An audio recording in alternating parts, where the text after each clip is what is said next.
Lucas capítulo 12. Advertências e motivações. Nesse meio tempo, tendo-se juntado uma multidão de milhares de pessoas, ao ponto de se atropelarem umas às outras, Jesus começou a falar primeiramente aos seus discípulos, dizendo: Tenham cuidado com o fermento dos fariseus, que é a hipocrisia. Não há nada escondido que não venha a ser descoberto, ou oculto que não venha a ser conhecido. O que vocês disseram nas trevas será ouvido à luz do dia, e o que vocês sussurraram aos ouvidos dentro de casa será proclamado dos telhados.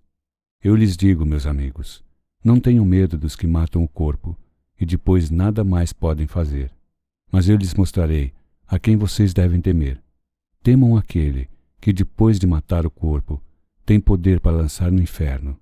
Sim, eu lhes digo, esses vocês devem temer. Não se vendem 5 pardais por 2 moedinhas? Contudo, nenhum deles é esquecido por Deus. Até os cabelos da cabeça de vocês estão todos contados. Não tenham medo, vocês valem mais do que muitos pardais. Eu lhes digo, quem me confessar diante dos homens, também o Filho do Homem o confessará diante dos anjos de Deus. Mas aquele que me negar diante dos homens, será negado diante dos anjos de Deus. Todo aquele que disser uma palavra contra o Filho do Homem será perdoado, mas quem blasfemar contra o Espírito Santo não será perdoado. Quando vocês forem levados às sinagogas e diante dos governantes e das autoridades, não se preocupem com a forma pela qual se defenderão ou com o que dirão, pois naquela hora o Espírito Santo lhes ensinará o que deverão dizer. A parábola do rico insensato. Alguém da multidão lhe disse: Mestre, diz a meu irmão que divida a herança comigo. Respondeu Jesus: Homem, quem me designou juiz ou árbitro entre vocês?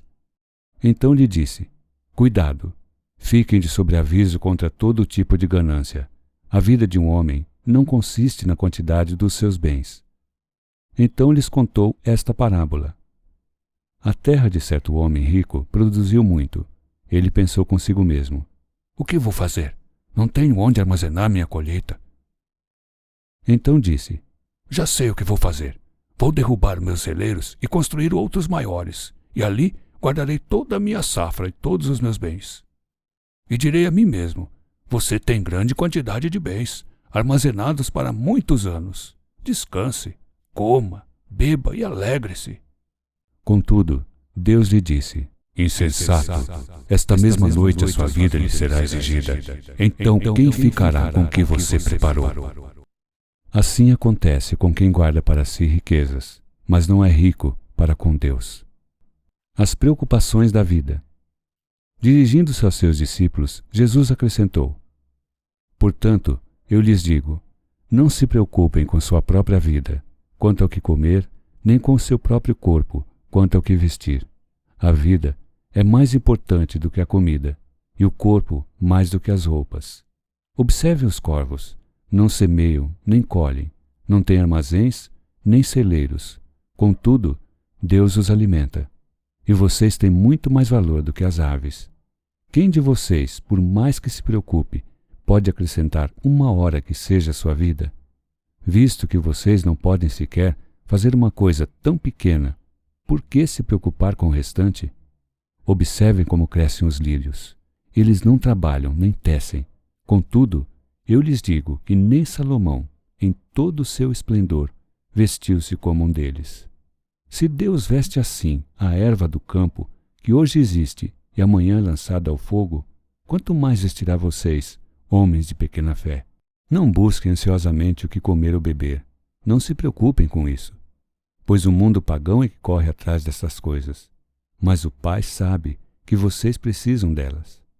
Busquem, pois, o reino de Deus, e essas coisas lhes serão acrescentadas. Não tenham medo, pequeno rebanho, pois foi do agrado do Pai dar-lhes o reino. Vendam o que têm e deem esmolas. Façam para vocês bolsas que não se gastem com o tempo, um tesouro nos céus que não se acabe, onde ladrão algum chega perto e nenhuma traça destrói. Pois onde estiver o seu tesouro, ali também estará o seu coração. Prontidão para o serviço.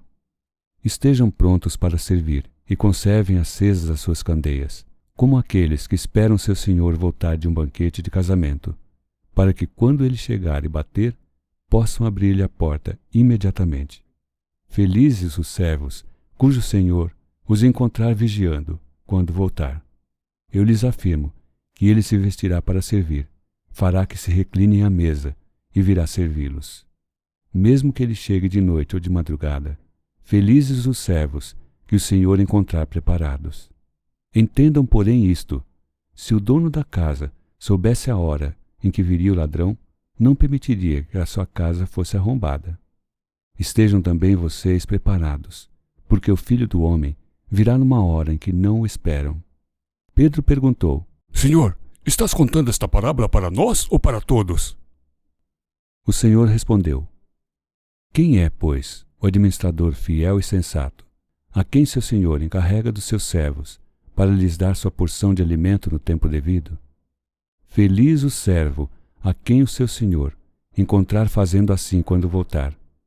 Garanto-lhes que ele o encarregará de todos os seus bens. Mas suponho que esse servo diga a si mesmo: Meu senhor se demora a voltar. E então comece a bater nos servos e nas servas, a comer, a beber e a embriagar-se. O senhor daquele servo virá num dia em que ele não espera, e numa hora que não sabe, e o punirá severamente, e lhe dará um lugar com os infiéis. Aquele servo que conhece a vontade do seu senhor e não prepara o que ele deseja, nem o realiza, receberá muitos açoites. Mas aquele que não o conhece e pratica coisas merecedoras de castigo, receberá poucos açoites. A quem muito foi dado, muito será exigido, e a quem muito foi confiado, muito mais será pedido. Jesus não traz paz, mas divisão.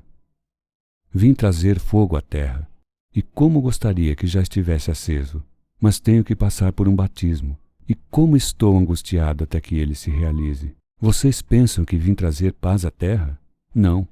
Eu lhes digo, ao contrário, vim trazer divisão.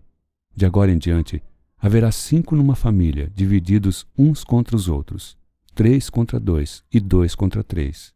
Estarão divididos pai contra filho, e filho contra pai, mãe contra filha, e filha contra mãe, sogra contra nora, e nora contra sogra. Os sinais dos tempos. Dizia ele à multidão: Quando vocês veem uma nuvem se levantando no ocidente, logo dizem: vai chover. E assim acontece. E quando sopra o vento sul, vocês dizem: vai fazer calor. E assim ocorre. Hipócritas! Vocês sabem interpretar o aspecto da terra e do céu. Como não sabem interpretar o tempo presente? Por que vocês não julgam por si mesmos o que é justo? Quando algum de vocês estiver indo com seu adversário para o magistrado, faça tudo para se reconciliar com ele no caminho, para que ele não o arraste ao juiz.